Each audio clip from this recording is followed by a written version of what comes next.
بسم اللہ الرحمن الرحیم. کیا آپ کو معلوم ہے کہ شیوانگی سنگھ کے بعد کرنل صوفیہ بھی غائب ہے؟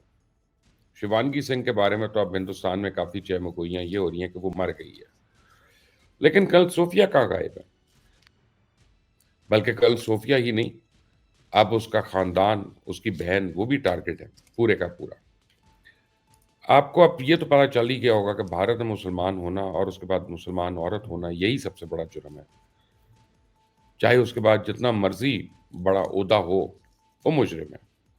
اس میں اب کوئی شک نہیں رہا کہ بھارت صرف برہمنوں کے رہنے کی جگہ ہے. سب سے پہلے شروع کرتے ہیں صوفیہ سے کہ کرنل صوفیہ ہے کون. کرنل صوفیہ قریشی بھارتی فوج کی سگنل کور کی ایک آفسر ہے. اس کا تعلق بھارتی ریاست گجرات کے شہر بروڈا سے ہے اور ان کا پس منظر ایک فوجی خاندان ہے. ان کے والد اور دادا بھی بھارتی فوج میں خدمات انجام دے چکے ہیں، جبکہ ان کے شوہر جو ہیں کرنل تاج الدین، وہ بھی فوج میں ہیں. تو انہوں نے 2006 میں اقوام متحدہ کے امن مشن کے تحت کانگو میں خدمات بھی انجام دیں، جہاں انہیں عالمی اعزازات سے نوازا گیا. 2016 میں وہ پہلی بھارتی خاتون افسر بنی جنہوں نے نیٹو کے زیر اہتمام اردن میں ہونے والے کثیر الملکی فوجی مشقوں میں بھارتی فوجی دستے کی قیادت بھی کی. کرنل صوفیہ قریشی نے کشمیر اور شمالی مشرقی بھارت کے حساس علاقوں میں بھی خدمات انجام دی ہیں. آپریشن سندور اور شہرت. کرنل صوفیہ قریشی کو 7 مئی 2025 کو سخت اچانک شہرت ملی جب انہوں نے بھارتی ایئر فورس کی ونگ کمانڈر واؤ میکا سنگھ کے ساتھ پریس کانفرنس میں پاکستان کے خلاف آپریشن سندور کا اعلان کیا، اور اس بریفنگ میں انہوں نے دعویٰ کیا کہ آپریشن میں دہشت گردوں کے تربیتی مراکز کو نشانہ بنایا گیا. تاہم بعد میں سامنے آنے والے شواہد کے مطابق اس آپریشن میں پاکستانی سول آبادی اور مساجد کو نشانہ بنایا گیا، جس پر عالمی سطح پہ بھارت کو شدید تنقید کا بھی سامنا کرنا پڑا.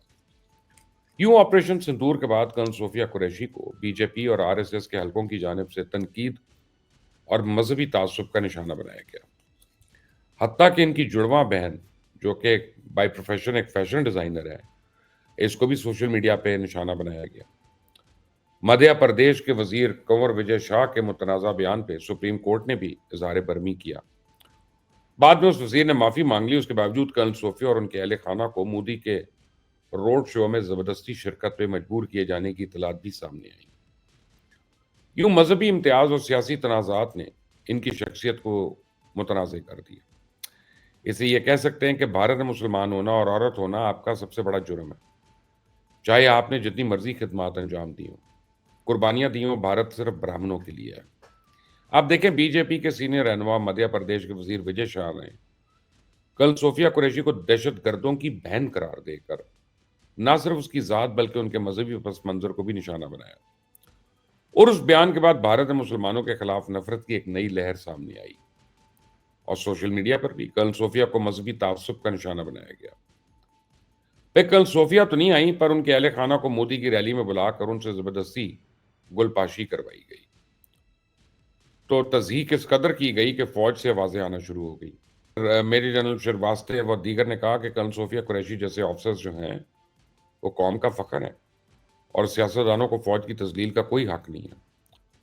تو فوجی حلقوں نے حکومت کی خاموشی کو بھی تنقید کا نشانہ بنایا اور کہا کہ فوجی ادارے کسی سیاستدان کی غلامی کے لیے نہیں بلکہ قوم کے تحفظ کے لیے ہوتے. مگر سلسلہ نہیں رکا. تنقید اور مذہبی تعصب اس قدر بڑھا کہ کرنل صوفیہ غائب ہے، کیونکہ ان کے خاندان کو بھی غیر ضروری دباؤ اور شرمندگی کا سامنا کرنا پڑ رہا ہے. بی جے پی مسلسل ان کے خلاف کیمپین کر رہی ہے، اور آخری اطلاع تک متنازع اور نفرت انگیز بیانات نے کرنل صوفیہ قریشی کو شدید ذہنی اور سماجی دباؤ کا شکار بنایا ہوا اور ان پہ منفی اثرات بھی مرتب ہوئے. یہ اسی دباؤ اور تنقید کا نتیجہ تھا کہ بھارتی فوج نے کرنل صوفیہ قریشی کو ہٹا دیا اور اچانک منظر عام سے ہی غائب کر دیا.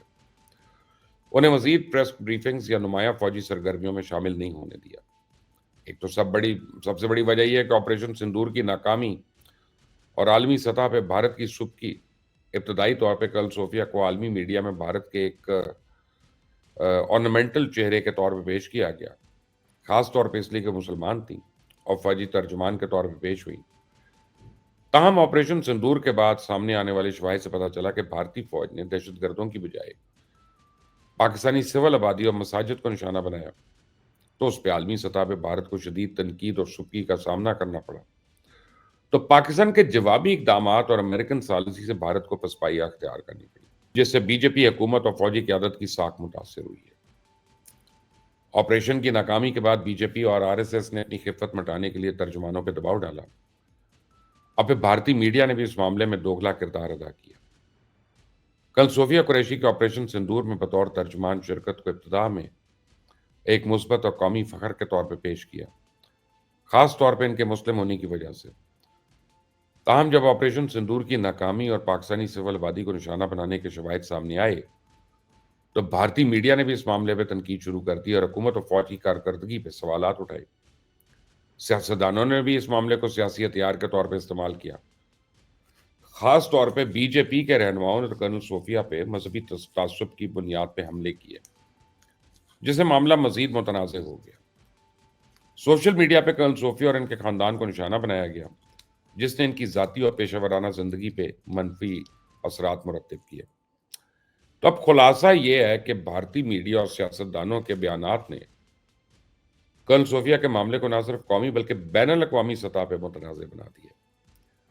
تو سیاستدانوں کے بیانات نے لوگوں کو گہری تقسیم، نفرت اور اندھی تقلید کی طرف مائل کیا، جس سے سیاسی پولرائزیشن اور معاشرتی عدم برداشت میں مزید اضافہ ہوا ہے. جبکہ میڈیا کی ابتدائی حمایت کے بعد تنقید اور سیاستدانوں کی نفرت انگیز بیانات نے ان کی پیشہ ورانہ ساکھ اور ذاتی زندگی کو شدید متاثر کیا، جبکہ فوجی ادارے پر بھی سیاسی دباؤ اور عوامی تنقید کا بوجھ پڑ گیا. تو سوشل میڈیا کے ذریعے یہ بیانات تیزی سے پھیل کر معاملات کو مزید پیچیدہ اور حساس بنا گئے.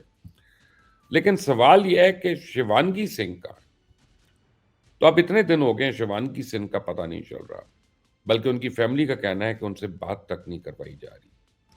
تو پہلے تو آپ کو پتہ ہے کہ ایک اطلاع یہ تھی کہ وہ زخمی ہو گئی ہیں، ان کا ٹریٹمنٹ ہو گیا، انہوں نے اپنے اسکواڈن کو جوائن کر لیا، لیکن اس کے بعد کوئی اطلاع نہیں آئی.